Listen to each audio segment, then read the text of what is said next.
40장 34절에서 38절까지 말씀입니다. 차례로 교독합니다. 구름이 회막에 덮이고 여호와의 영광이 성막에 충만하며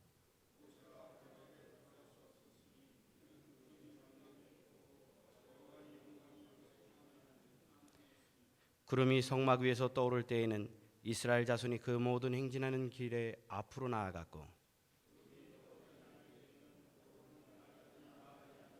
다 같이요. 낮에는 여호와의 구름이 성막 위에 있고 밤에는 불이 그 구름 가운데에 있음을 이스라엘의 온 족속이 그 모든 행진하는 길에서 그들의 눈으로 보았더라. 아멘. 할렐루야. 오늘은 날씨가 한풀 추운 날씨가 꺾인 것 같은데 성도님들은 어떠십니까? 각자 안 춥습니까? 예. 저마다 좀 다를 텐데요.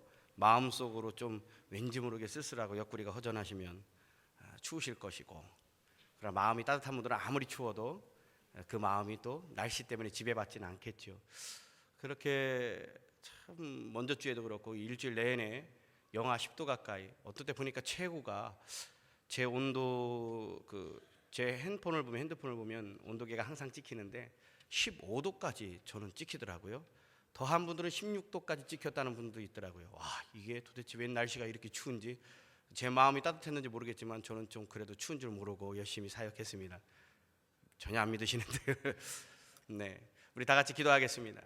사랑아버지 하나님, 오늘 눈을 들어 구름을 바라보라 라는 제목으로 오늘 말씀을 듣기를 원합니다. 말씀 안에 은혜 받기를 소원합니다. 주님 함께하여 주시옵소서. 오늘 주시는 말씀 가운데 도전받게 하시고 오늘 주시는 그 말씀으로 인하여 앞으로 1년 동안 더욱더 하나님을 중심으로 살아가는 귀하고도 귀한 삶이 될 수 있도록 주께서 함께 역사하여 주시옵소서. 부족한 종이 말씀을 선포합니다.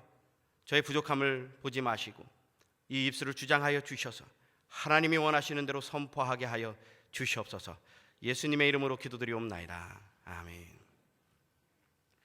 이 말씀은 민수기 9장 15절에서 23절 말씀 가운데에도 비슷하게 전개되는데요.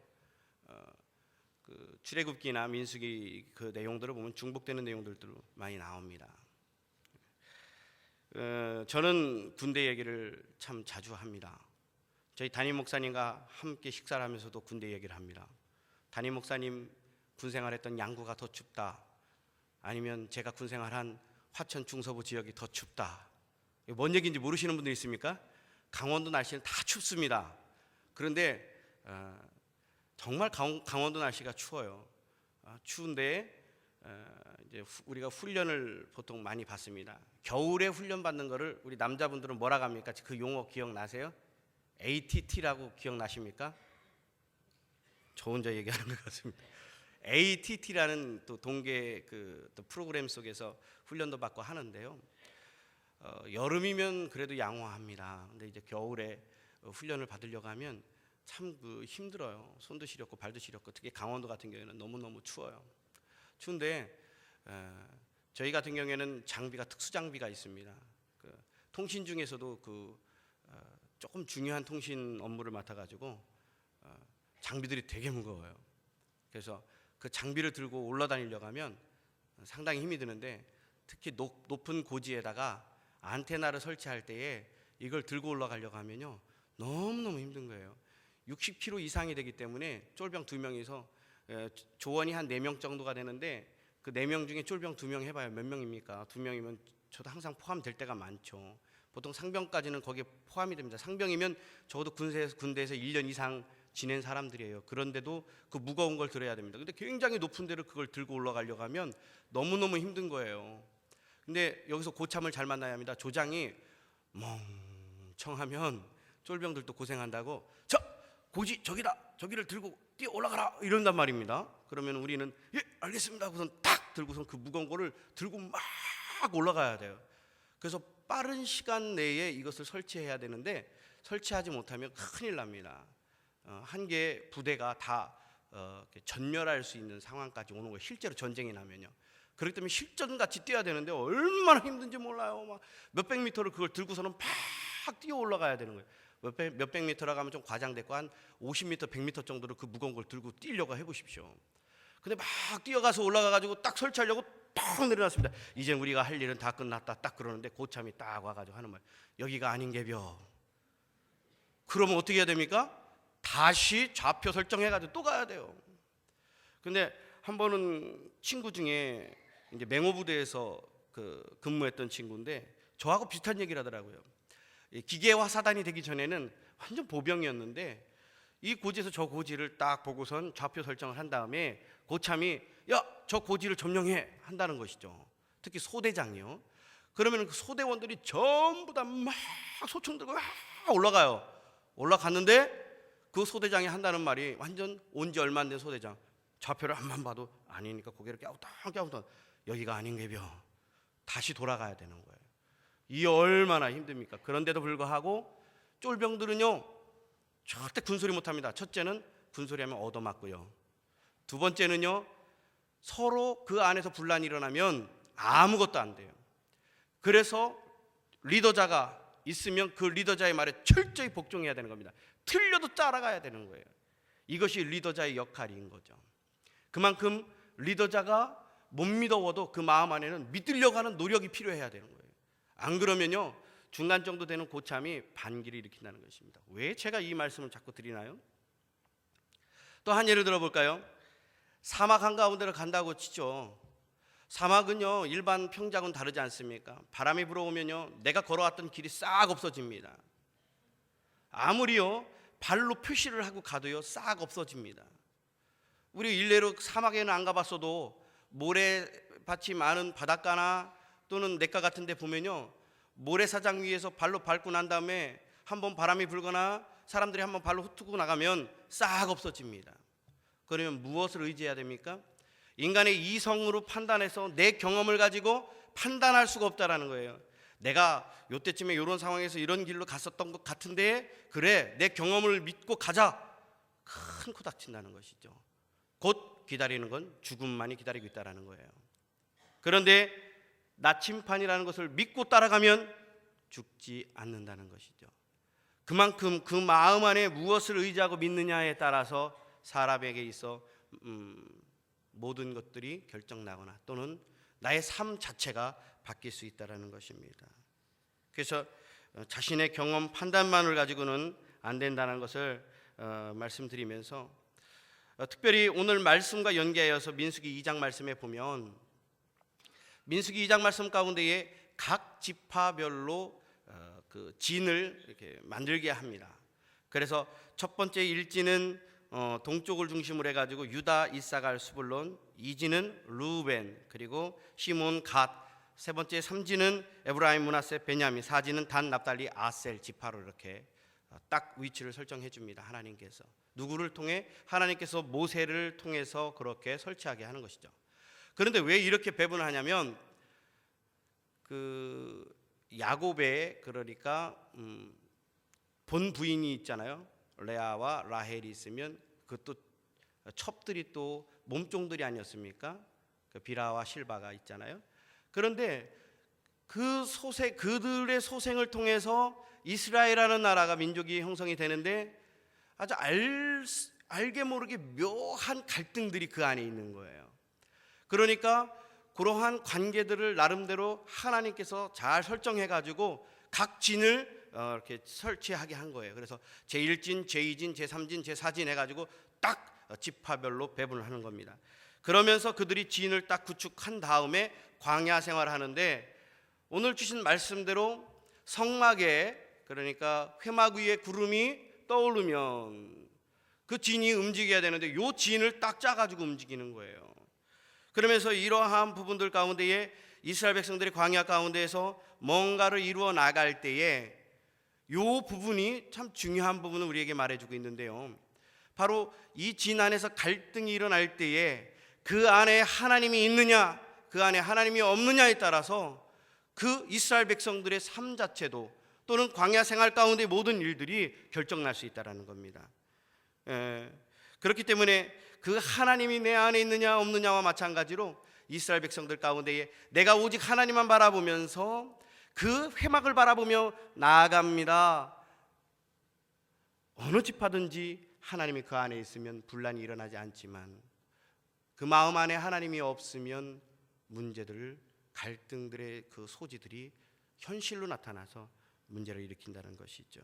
그래서 이러한 위험성을 항상 지니고 살아가는 것이 이스라엘 백성들이었고 광야 가운데 삶이었습니다. 그만큼 하나님 명령대로 말씀에 의하여 준행하면 광야 생활하는 동안 안전하게 인도하시는 곳으로 갈 수 있다는 것, 약속의 땅으로 갈 수 있다는 것입니다. 그러나 무리가 흩어지지 않고 하나님 중심으로 살아갈 수 있다는 것을 의미하고 있습니다.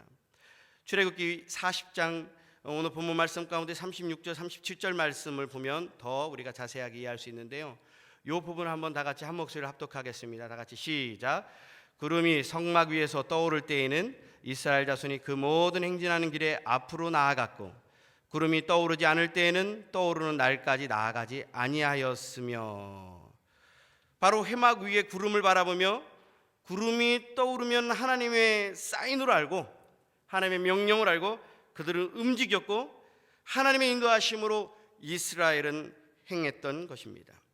바로 그들 마음에, 다시 말씀드리지만 하나님께서 그들 자신 안에 있었기 때문에 바로 하나님의 뜻하신 대로 명령에 준행하는 그 모습을 볼 수가 있는 것이고요, 특별히 모세를 중심으로 그 험난한 광야 생활을 헤쳐나갈 수가 있었던 것입니다.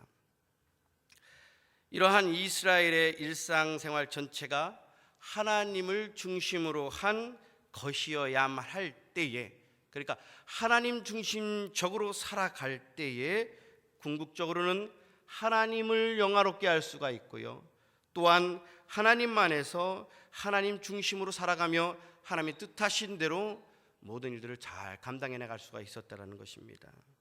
다시 말씀드리면 이스라엘은 항상 성막을 바라보며 그것을 사모하고 특히 그곳에 임재해 계신 하나님을 중심으로 살 것을 말하고 있다는 것입니다. 바로 오늘 본문 말씀이 그렇다는 것이에요. 이만큼 하나님을 그 중심 안에 두고 살아가는 그 삶만큼 행복하고 안정된 삶은 없습니다. 다시 말씀드리면 성도는요, 이렇게 이스라엘 백성들처럼 회막을 바라보며 그 하나님의 구름을 바라보며 하나님께서 말씀하시는 대로, 하나님께서 명령하시는 대로 따라가는 삶이 될 때에 바로 하나님의 은혜와 긍휼을 우리 안에서 마음껏 누리면서 안전하게 평안하게 기쁨을 누리며 살아갈 수 있다는 것입니다. 우리가 인생을 살아가는 동안 그 여정 가운데에 다시 말씀드리면 바로 하나님의 나침판을 바라보며 나아가야 되는 삶을 말씀하고 있는 것입니다. 또 다른 의미에서 하나를 더 말씀드리면 이런 부분이 있어요. 조금 우리가 마음을 열고 좀 봐야 될 부분인데요, 하나님께서는 그 하나님의 그 회막 가운데 하나님의 그 구름이 있을 때에 그것을 바라보면서 이스라엘 백성들이 나를 좌표로 삼고 나를 바라보며 나를 중심으로 살아가야 한다라고 말씀하실 때에, 그때에 하나님은 누구를 세우셨습니까? 바로 모세라는 지도자를 세웠습니다. 그런데 이 모세라는 지도자를 세웠다라는 것은 지도자를 중심으로 살아가는 그 삶 자체가 하나님 중심의 삶이라는 것을 말하고 있습니다. 모세를 바라보라, 모세가 너희에게 명령하는 대로 따라가라, 그 모세가 어떠한 곳으로 인도하는지 불평불만하지 말고 따라가라, 내가 회막 위에 구름으로 표시하며 너희들의 좌표가 되는데 바로 저 세운 모세의 말에 따라 행하라 라고 말씀하신다는 것이요. 그리고는 그 이드로라는 모세의 장인을 통해서 또 누구를 세우게 합니까? 그 조언을 받아들이면서 천부장도 세우고요, 또 백부장도 세우고요, 10부장도 세우고, 그러니까 50부장 세우고 10부장도 세웁니다. 이 얘기는 뭐냐면 하나님께서 그 회막 위에서 좌표가 되주시고 우리 이스라엘 백성들이 이끌어 가실 때에 하나님의 그 원리가 그 안에 숨겨져 있는데 바로 지도자들을 세우고 리더자를 세워간다는 것입니다. 그러므로 우리 교회는 지도자가 어떻게 됩니까? 다 아시겠죠? 뭐라고 말씀 안 드려도요, 담임 목사님을 중심으로 이 교회가 가야 한다는 것이에요. 장로님들이 우리 성도의 대표로서 이끌어갈 때에 그 말씀에 함께 가겠습니다, 함께 가겠습니다라는 이 말 한마디에 그 마음 안에는 무엇이 있느냐?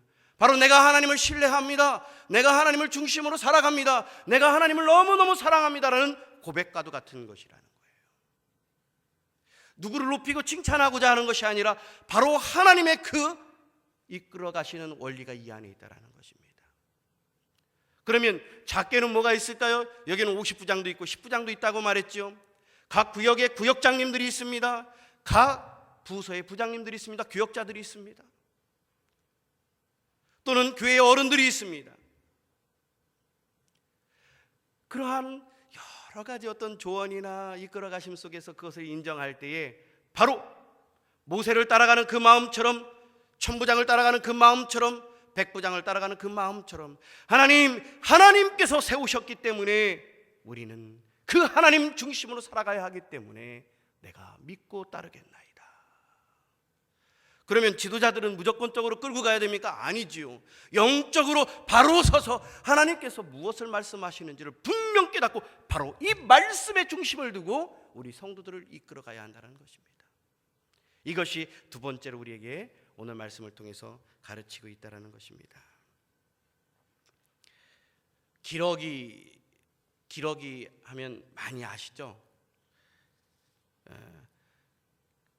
뭐 요즘은 그 자녀들을 유학 보내놓고 조기 유학 보내놓고 기러기 아빠 뭐 이런 얘기들도 많이 나오지만 여기서 말씀드리는 것은 그런 기러기를 말하는 것이 아니라 진짜 기러기를 말하는 겁니다. 이 기러기에 대해서 아시는 분들은 아실 거예요. 또 감동도 받으신 분들도 있을 겁니다.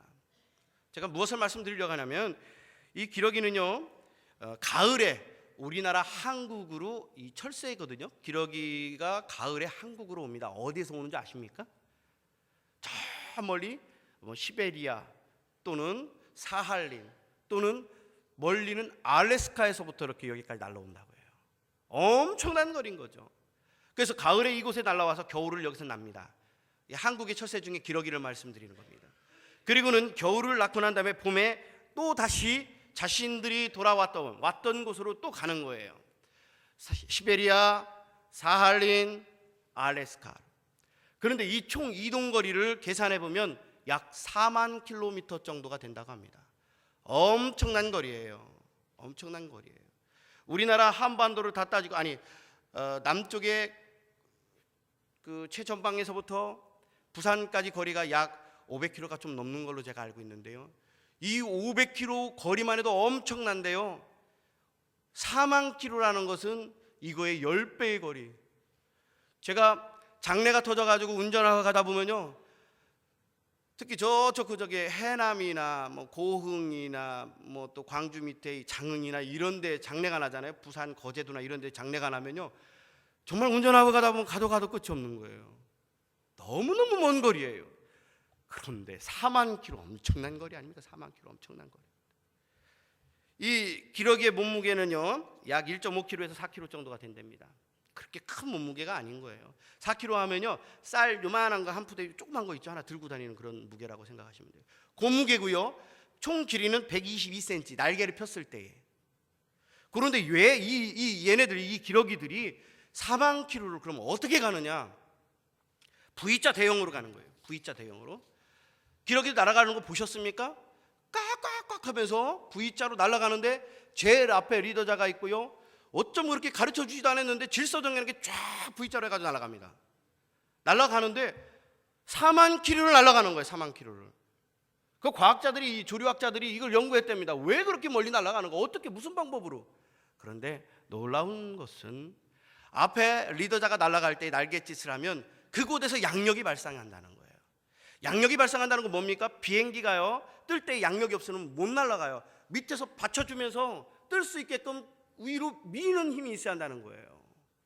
이 양력을 앞에 리더자가 날갯짓을 하면 만들어주고, 그럼 그 뒤에 따라가는 기러기들은 그 리더자의 양력을 받아가지고 쉽게 날아가는 거예요. 그러면 그 뒤에 있는 쫄병들은요 더 편하게 가는 거예요. 그런데 에너지 절감을 하는데 앞에 리더자의 그 양력에 의해서 최고 몇 프로까지 에너지를 절감하냐면 71%까지 절감한다는 거예요. 71%면 그 뒤에 따라오는 자들은 30%만 날갯짓하면 그 앞에 리더자의 그 힘에 의해서 전부 쉽게 날아갈 수 있다는 거예요. 그렇기 때문에 4만 킬로라는 먼 거리를 날아가는 것입니다. 왜 구구절절 제가 이 말씀을 드리는 것입니까? 그 먼 거리를 날아가는데 리더자의 역할이 얼마나 중요한지, 그리고 뒤에 따라가는 자들은 그 리더자를 어떻게 믿고 따라가야 되는지에 대한 그 표본이 여기 나타나는 거예요. 그러면서 리더자가 힘들까 봐 뒤에서 계속해서 끊임없이 이 기러기들은 외쳐댑니다. 깍깍깍. 이 얘기는 뭐냐면, 리더자여, 내가 당신을 신뢰합니다. 당신이 날아가는 그 모습 속에서 내가 힘을 받쳐 같이 따라갑니다. 힘을 내십시오. 내가 따라갑니다. 힘을 내십시오. 당신을 철저하게 믿습니다. 그러면서 힘을 북돋아 주는 거예요, 뒤에 있는 기러기들이. 그러면 그 앞에 가는 리더자 기러기는 그 힘을 받아서 더욱더 날갯짓을 하며 양력을 만들어 주는 것이죠. 바로 하나님의 원리가 이 안에 있다고 생각하셔야 되는 거예요. 이 교회도 마찬가지입니다. 이 교회도 마찬가지예요. 하나님께서 앞에서 날갯짓을 하면 내가 그 하나님의 날갯짓을 본받아 내가 그 양력을 힘을 받아 날아갑니다. 손쉽게 날아가겠습니다. 오직 주님만 내가 바라보고 갑니다. 주님 따라갑니다. 하나님, 우리 교회에 목사님을 세우셨네요. 감사합니다. 저분께서 날갯짓을 하면 내가 그 뒤를 따라갑니다. 내 에너지 71%를 절감하며 하나님 안에서 그 영적으로 리더할 때 내가 따라갑니다. 하나님, 우리 교회에 장로님들 세워주셔서 감사합니다. 내가 그분을 따라갑니다. 날갯짓을 할 때에 내가 뒤에서 따라갑니다. 작게는 구역장님들 저렇게 수고하고 애쓰시는데 얼마나 고생이 많으세요. 깍깍깍 구역원들이 기러기 목소리처럼 그렇게 응원해주고 내가 당신을 믿습니다 했을 때에 구역들이 더 점점점 성장하는 것이 아니겠습니까? 이것이 바로 하나님의 원리이고요. 회막을 중심으로 그 구름이 떠 있는 것을 보며 구름이 떠오르면 이스라엘 백성들이 걸어가고 구름이 그대로 있으면 이스라엘 백성들이 멈추는 그 삶이 바로 우리 교회 안에서도 그렇게 적용되고 있다는 것입니다. 할렐루야. 그렇습니다. 오늘 주시는 말씀을 정리합니다. 딱 두 가지로 보면 돼요. 하나님께서 가라 하면 우리는 가고 하나님께서 멈추라면 멈추는, 그래서 내 의견대로 내 소견에 맞게 내가 판단해서 가는 것이 아니요 말씀에 준행해서 말씀에 따라서 주여 주께서 날갯짓하면 내가 뒤따라가라니라 라고 순종하며 따라가는 것이고요. 두 번째는 교회 안에 세운 지도자와 리더자들을 쫓아서 행하는 것, 이것을 하나님께서 오늘 말씀을 통해 우리에게 교훈하고 있다는 것입니다. 그렇습니다. 오늘 우리에게 주신 말씀의 제목처럼 회막을 중심으로 진을 치시기 바랍니다. 교회를 중심으로 진을 치시기 바랍니다. 말씀을 중심으로 하나님을 바라보시기 바랍니다. 그 회막 위에 떠있는 구름을 바라보시기 바랍니다. 이렇게 살아가기를 주님의 이름으로 축원합니다. 우리 다 같이 기도하겠습니다. 사랑아버지 하나님, 감사합니다. 오늘 주신 말씀 붙잡고 우리는 가렵니다. 회막 위에 떠있는 그 구름을 바라보며 내 의견도 내 자존심도 내 교만도 아니요 오직 하나님만 바라보며 나아갑니다. 그러므로 하나님이 그 뜻하신 땅으로 우리를 인도하실 줄로 믿사오니 주님 오늘 말씀 붙잡고 이 2013년도 한 해를 주 안에서 살아가게 해주시고 따라가게 하여 주시옵소서. 우리에게 세우신 지도자가 얼마나 소중한지를 오늘 말씀을 통해 알았습니다. 그 안에 하나님이 있으면 우리가 그 지도자를 따라가고, 그 안에 하나님이 있으면 우리가 구역장을 따라가고, 그 안에 하나님이 있으면 우리가 장로님들을 따라가나이다. 주께서 함께하여 주시옵소서. 모든 우리를 방해하는 악한 영들은 떠나가게 하여 주시고 하나님의 놀라우신 은혜의 역사가 있게 하여 주시기를 간절히 바라옵고 예수님의 이름으로 기도드리옵나이다. 아멘.